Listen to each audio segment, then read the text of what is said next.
So what's today's video about? What we're talking about today?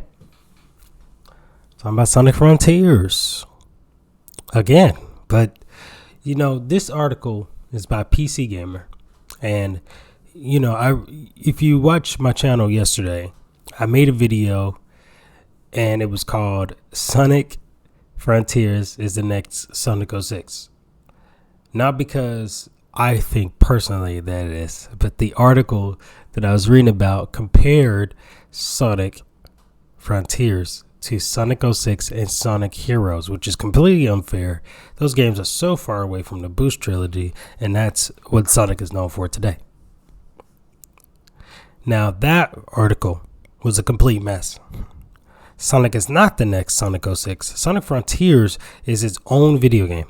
New mechanics and everything. It may take some DNA from past games, probably all the good parts. It definitely uses boost mechanics in its linear cyberspace levels. But Sonic Frontiers fundamentally is a different game than any other Sonic game you've ever played before. It's completely different. It's new. Okay? With that being said, that article was a pile of mess. They didn't know what they were talking about. Now, this article says Sonic Frontiers feels like an incoherent mess and a boring one at that. It's still warming up to the Bluebird's latest endeavor. Huh. You're still warming up, huh?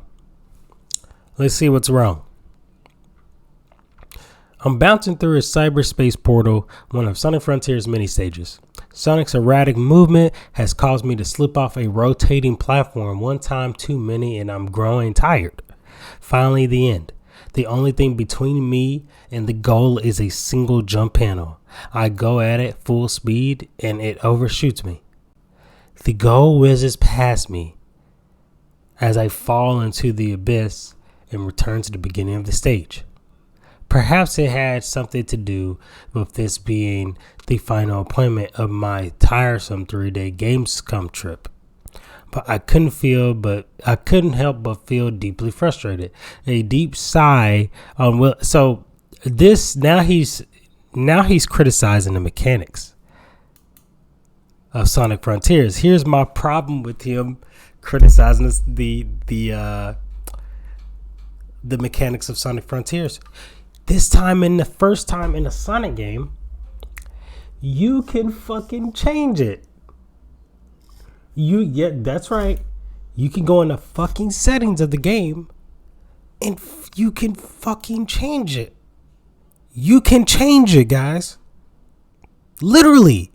You can set it to his turning speed, his landing speed. There's so many settings. I don't know them all, but I'm pretty sure he could have tweaked Sonic to his liking to make sure the game felt good for him. Right? But he just sat up there and criticized what is going on? Okay. I wanted to like Sonic Frontiers. Okay. And he says Sonic Frontiers is officially broken to him. Officially broken? You didn't change any of your settings, bro. You played 15 minutes, right? At Gamescom, you didn't really play it. All right, I wanted to like Sonic Frontiers. The Bluebird has the world as his own personal playground. Railings to the grid to grind and jump pads to launch off, sprinkled across grand plains and sandy trenches.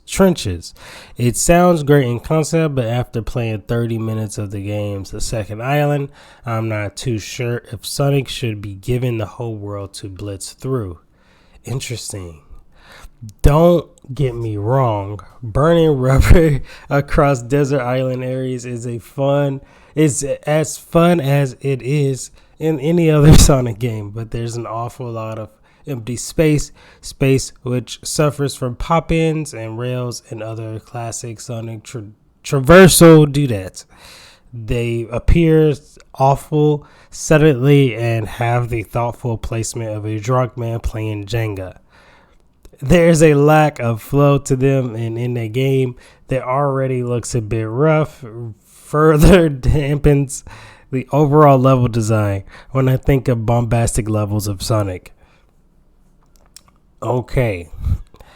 That's what I'm saying. It's something about, and he said classic. He said, but there's a whole lot of empty space which suffers from pop-ins of rails and other classic Sonic traversal doodads. Okay.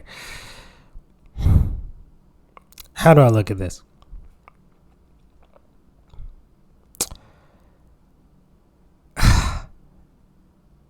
I feel like at the same time, I don't know. To him, he may not like that because it is a lot of parts of the island is using a lot of assets from past Sonic games for you to be able to travel around and traverse these areas. Do I think that's necessarily bad? No, that's part of Sonic's DNA. Could that break the game for some people? Probably. I don't know. Ring out.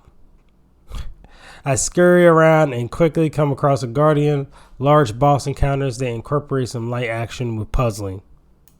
Okay. I ascend into the air by grinding along a series of rings before reaching 3 large rings circling the boss itself. It's relatively simple work at first, having to fully highlight all 3 lights before I'm allowed to whack at the boss. I'm flung back to the ground, forced to climb once again. It's a little slow and frustrating, and then extra projectiles flung at me during round 2 see me lose all my rings and eat dirt.